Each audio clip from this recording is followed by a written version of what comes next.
5 kisah kematian menjelang Aidilfitri. Assalamualaikum, terima kasih dan kami hargai atas komen-komen korang untuk video lepas. Kes pertama. Tragedi menyayat hati berlaku pada 20 Mac 2026 apabila seorang lelaki berusia 25 tahun Mursyid Azmi dilaporkan meninggal dunia selepas terbabit dalam kemalangan membabitkan 2 kenderaan di Kampung Bangul Jering. Mangsa yang juga anak kepada editor kanan Esra Awani, Husna Yusof sedang memandu sebuah produk Myvi dalam perjalanan dari Ipoh menuju ke Kelantan bersama 2 penumpang lain. Kejadian kira-kira jam 4.30 petang itu berlaku apabila kereta dipandu mangsa bertembung dengan sebuah Toyota Fortuner milik Jabatan Pengangkutan Jalan JPJ yang berada di laluan bertentangan. Impak pelanggaran menyebabkan mangsa parah dan tersepit di tempat duduk pemandu sebelum pasukan bomba dari Balai Bomba dan Penyelamat Kemahang dikejarkan ke lokasi untuk menjalankan operasi menyelamat. Menurut pihak bomba, mangsa berjaya dikeluarkan menggunakan peralatan khas sebelum diserahkan kepada petugas Kementerian Kesihatan untuk dibawa ke Hospital Jeli. Namun, kecederaan sirih yang dialaminya di bahagian kepala, tangan dan kaki menyebabkan Mursyid disahkan meninggal dunia ketika menerima rawatan. 2 lagi penumpang dalam produk Myvi turut cedera dan dikejarkan ke hospital yang sama. Namun pemandu kenderaan JPJ hanya mengalami kecederaan ringan. Kejadian ini turut mengundang perhatian ramai kerana mangsa merupakan anak kepada seorang wartawan kanan stesen televisyen tempatan, sekaligus menjadikan berita kemalangan tersebut cepat tersebar di media sosial.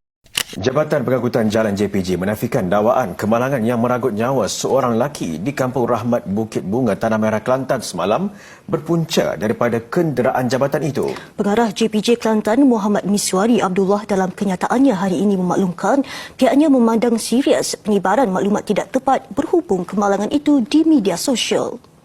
Susulan kejadian itu, pihak Jabatan Pengangkutan Jalan JPJ tampil menafikan dakwaan tular di media sosial yang mengatakan kenderaan jabatan berkenaan mengejar sebuah lori hingga menyebabkan kemalangan berlaku. Menurut kenyataan rasmi, anggota JPJ ketika itu sebenarnya sedang menjalankan rondaan sempena Ops Hari Raya dan mematuhi prosedur yang ditetapkan, manakala siasatan penuh kes diserahkan kepada Polis Diraja Malaysia. Jenazah Mursyid Azmi, anak kepada editor kanan Esra Awani, Husna Yusof, yang maut selepas terlibat dalam kemalangan di Gerik Jeli semalam, akan disemadi hari ini di tanah perkuburan Gua Mesa, Rantau Panjang, Kelantan. Jenazah masih berada di unit forensik Hospital Jeli bagi menyelesaikan urusan bedah siasat. Jenazah Mursyid kemudiannya dibawa pulang untuk dikebumikan di tanah perkuburan Gua Mesa, meninggalkan kesedihan mendalam kepada keluarga terutama ibunya yang kehilangan anak tersayang dalam tragedi yang berlaku menjelang Aidilfitri. Kes kedua. Kegembiraan pada pagi 1 Syawal bertukar tragedi apabila seorang lelaki maut ditikam bekas adik iparnya di Kampung Berangan 6 di Umbai, Melaka. Kejadian berlaku kira-kira jam 7.30 pagi selepas suspek cuba mengambil 2 anak perempuannya berusia 7 dan 10 tahun yang dijaga bekas isterinya.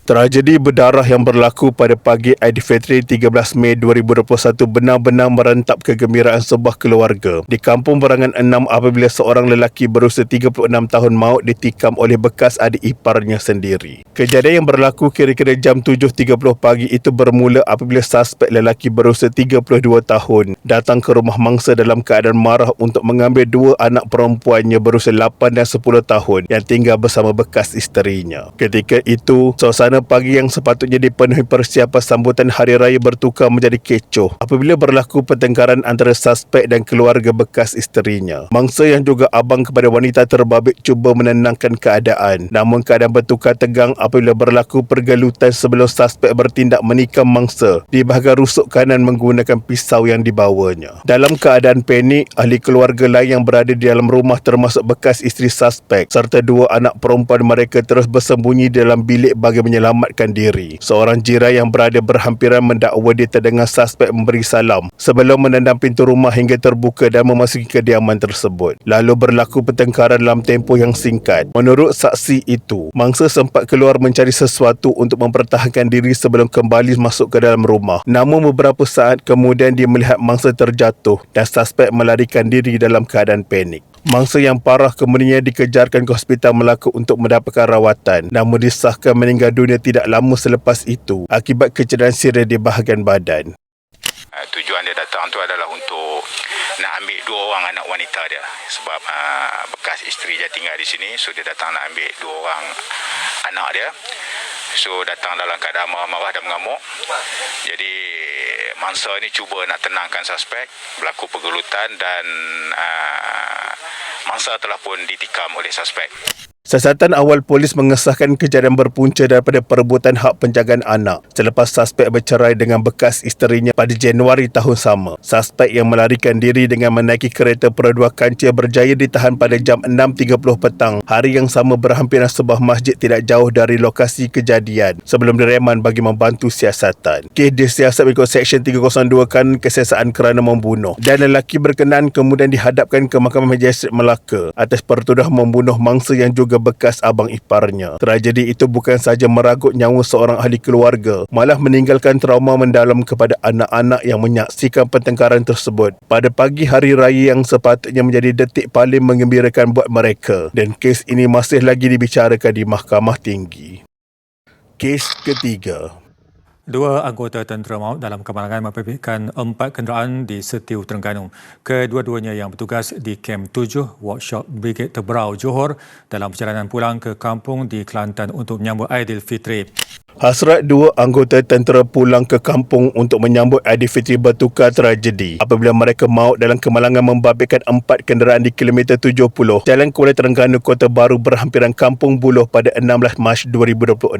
Dalam kejadian kira-kira jam 12.05 tengah hari itu, mangsa Muhammad Aminuddin Amran 21 tahun dan rakan setugasnya Muhammad Syakirin Saidi 36 tahun yang bertugas di Kem Tebrau, Johor meninggal dunia akibat kecederaan parah di kepala dan badan. Kedua-dua mereka ketika itu dalam perjalanan pulang ke kampung masing-masing di Kelantan selepas bertugas dan bercadang menyambut hari raya bersama keluarga. Namun kemalangan yang berlaku secara tiba-tiba meragut nyawa mereka di lokasi kejadian. Siasatan awal polis mendapati kereta Honda Civic yang dipandu Muhammad Aminuddin dipercayai hilang kawalan sebelum memasuki laluan bertentangan dan bertambung secara berdepan dengan sebuah trailer yang datang dari arah bertentangan. Impak pelanggaran itu menyebabkan trailer berkenaan menggelongsor ke laluan bertentangan lalu bergeser dengan sebuah Proton Saga sebelum merempuh sebuah Pro 2 Alza yang diletakkan dalam garaj di tepi jalan. Kedua-dua mangsa yang berada dalam kereta Honda Civic disahkan meninggal dunia di tempat kejadian sebelum mayat dihantar ke Hospital Setiu untuk proses bedah siasat, manakala pemandu dan penumpang Proton Saga hanya mengalami kecederaan ringan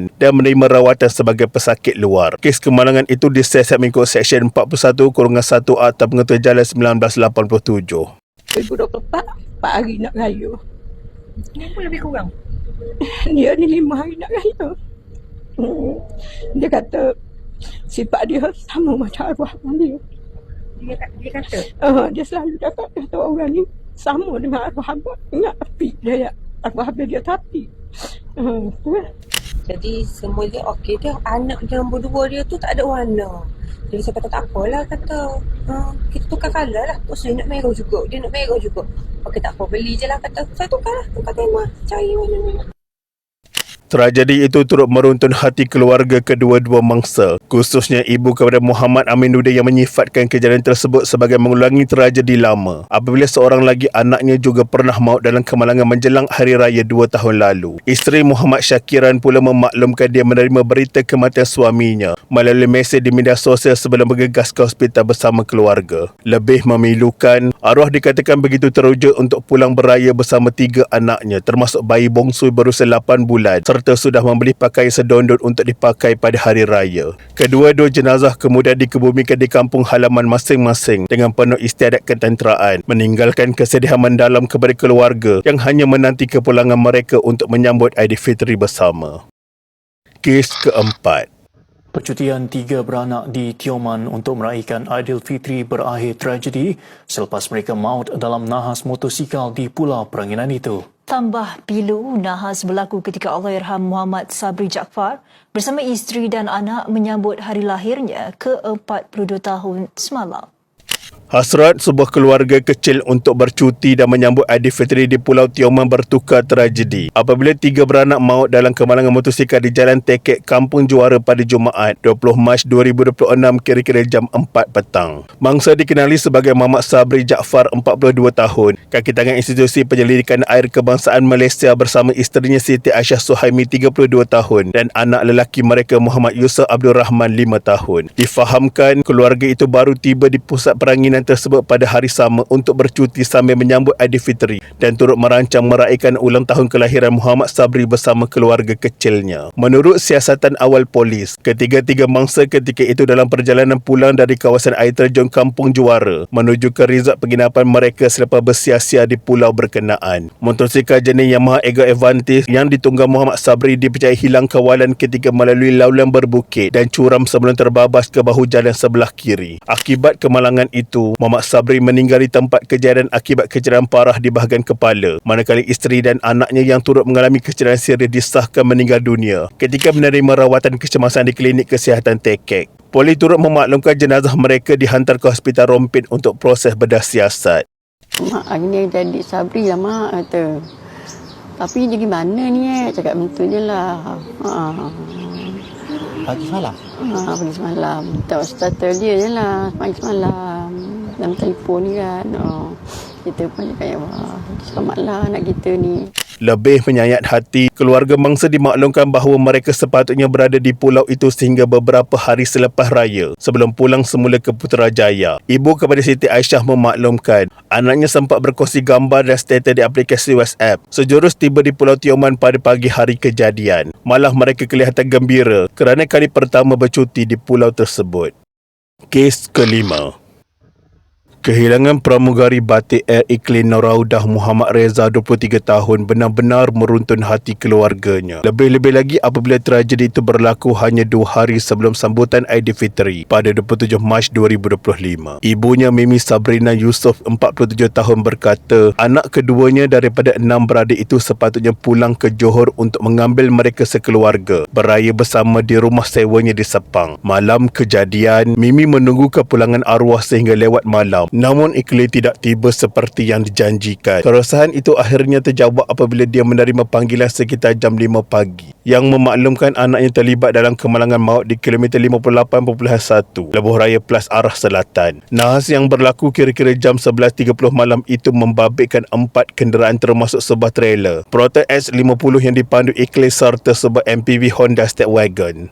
Memang orang kata berubah 100% lah kehidupan saya sebab dia tunggak keluarga saya kan.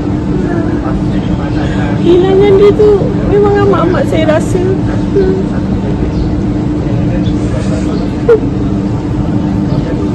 Siasatan awal mendapati tayar hadapan trailer dipercayai pecah sebelum kenderaan berat itu hilang kawalan dan memasuki laluan bertentangan, lalu merempuh kenderaan yang sedang menuju ke arah Johor Bahru. Pertembungan kuat itu mengorbankan 5 mangsa termasuk Iklim dan seorang lelaki yang duduk di tempat penumpang hadapan, selain sepasang suami isteri bersama anak perempuan mereka berusia 2 tahun. Beberapa mangsa lain pula cedera dan dikejarkan ke Hospital Encik Besar Hajah Kalsum untuk rawatan lanjut, manakala pasukan bomba dari Renggam dan Kulai dikerahkan bagi operasi menyelamat serta memadam kebakaran yang tercetus selepas kemalangan. Mereka yang telah pergi akan sentiasa tersemat di dalam hati kenangan kerinduan. Wajah mereka tidak akan pernah padam dalam jiwa-jiwa yang merindui mereka. Sebagai roh-roh mereka ditempatkan bersama orang-orang yang beriman. Kepada anda yang ingin pulang ke kampung, pandulah dengan berhati-hati. Mulakan dengan bismillah, insya-Allah semuanya akan selamat nanti. Salam Aidilfitri, maaf zahir dan batin.